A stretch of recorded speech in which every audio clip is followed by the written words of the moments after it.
Thank you. How's it going, everyone? My name is Ryan Malone. Just like Alvin and Peter, I was also an intern at Red Hat this past summer, working on the Edge team, and I worked on a project that had to do with AI inference stack evaluation on edge devices. So very briefly, just like a little bit about me, born and raised in Plymouth, Mass. I'm a senior here at BU, computer engineering, with concentration in tech and innovation. Studied abroad in France for 6 months. That was super cool. And then I like hockey, food. I really like moose. I think they're great. And then just here are some pictures about me. I think this is a good collage that is like sums me up pretty well. Okay, cool. So like, why did I do what I did, right? So in this fast, very new AI world, so many different options exist for models, runtimes to host these models, operating systems, hardware, you name it. And with only so many resources on edge devices, like very unlike a cloud environment, identifying which pieces are going to work together best for any particular use case is so important for ensuring optimal performance for your development decisions. And so my project essentially allows users to specify and then evaluate some target AI stack on some target machine to then compare different configurations side by side. For example, 2 different runtimes, which I'll show you here today. And then you can determine which variation is going to be more suitable for your environment, for your use case. So when I'm talking about these stacks, I mean like some model hosted and ran on some runtime using some operating system with some GPU on some piece of hardware. So today I'm going to be using the Granite Vision 3.2 model, 2 billion parameter. It's very small. And then I'm controlling for runtime. So the only thing I'm going to change out in the stack is the runtime. I'm going to be using Ollama and VLLM. And then this is all with RHEL 9.4 using the NVIDIA Ampere GPU on NVIDIA Jetson AGX Orin. So I'm going to run these 2 stacks. I'm going to have them do some computations for me, collect some system level metrics, and then I'm going to aggregate and visualize all of these results into a very interpretable format and enable the users to then make some informed development decisions going forwards. So my project takes in just a very simple configuration file. You can configure the machine here at the top, and then you say the machine you're using. You declare the runtime. In pink here, I've said that I'm going to use Ollama and VLLM. That's the only thing I'm going to change. You declare the model you want to use, the temperature you're interested in using for it, and then whether you want to use a GPU. My project enables you to use a GPU and a CPU, or just the CPU if that's something you wanted to control for, and you could just have the runtimes be the same. It's up to you, and then the context size for the model as well. So at the very core of my project, we need a client to ask the model some questions, right? And so I just have a client container and a server container, and the server will be either Ollama or VLLM hosting this model, right? And so the client is asking the server, please describe the breed and species of the animal in this image. And it's a little silly, but we curled this image from this website that will return a random cat image every time. And the reason we're doing image processing is because it's going to be a little bit more computationally rigorous and intensive for the model to then output an answer for us than just some text processing. So we ask it a new image every single time, and then it will just return to our client some answer. This is actually correct right here. That is a Scottish trait. And then we'll just iterate through this some arbitrary number of times just to have some time for the model to generate some interesting metrics that we can then analyze.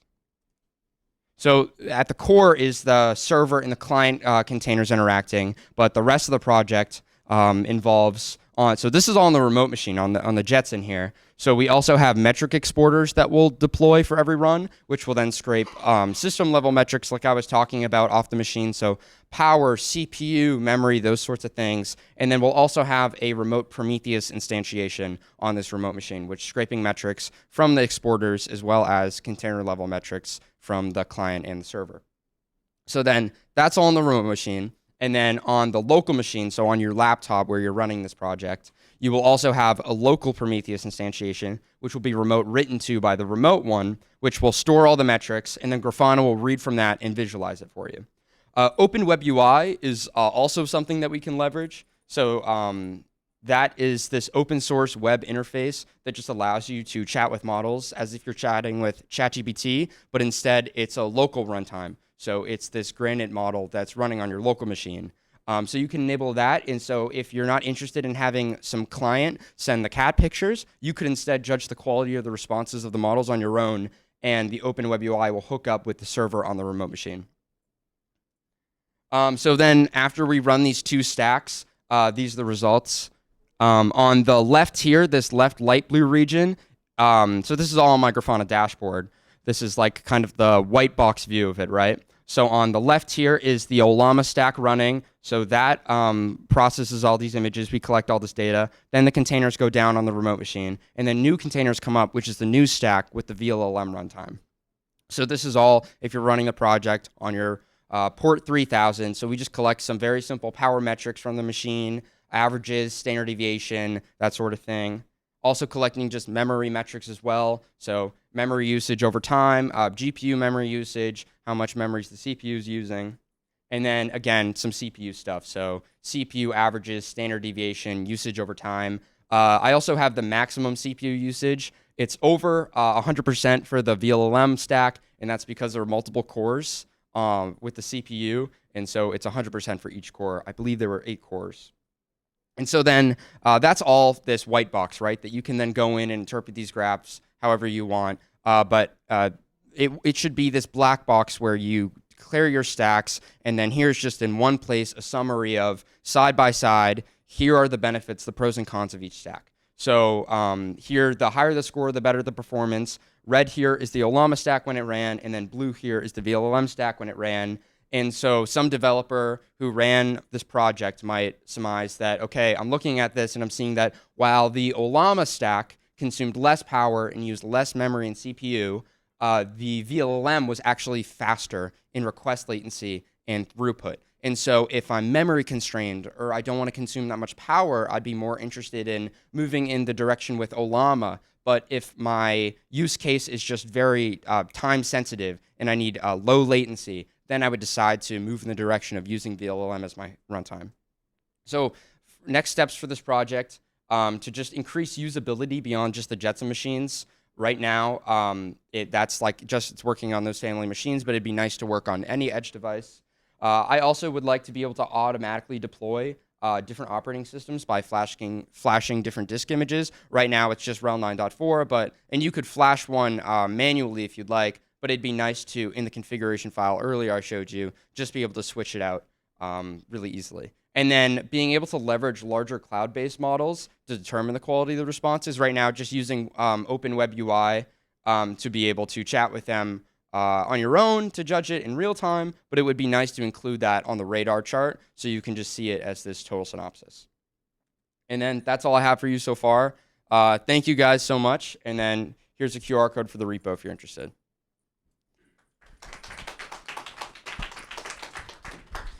Thank you so much, Ryan. We're taking questions from the audience, so if you have a question, please raise your hand.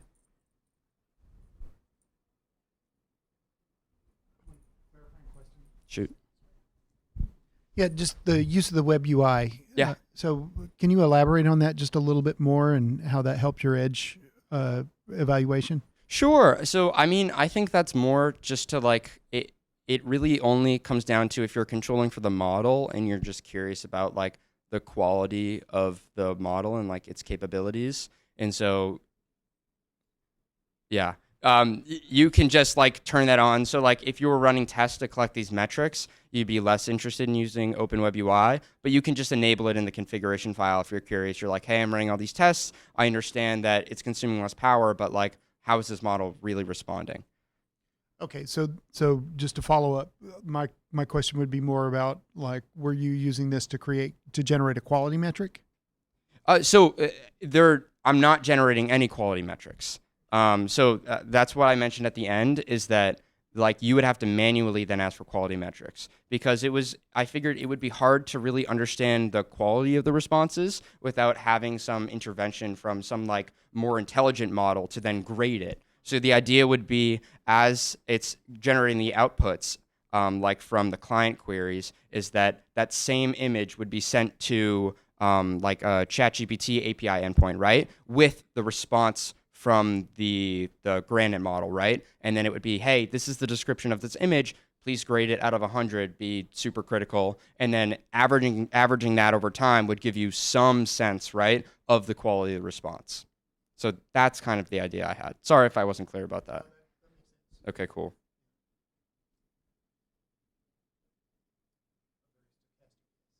Yeah. Okay. Cool. I think Thank we're you all so good. much. Thank you so much, Ryan.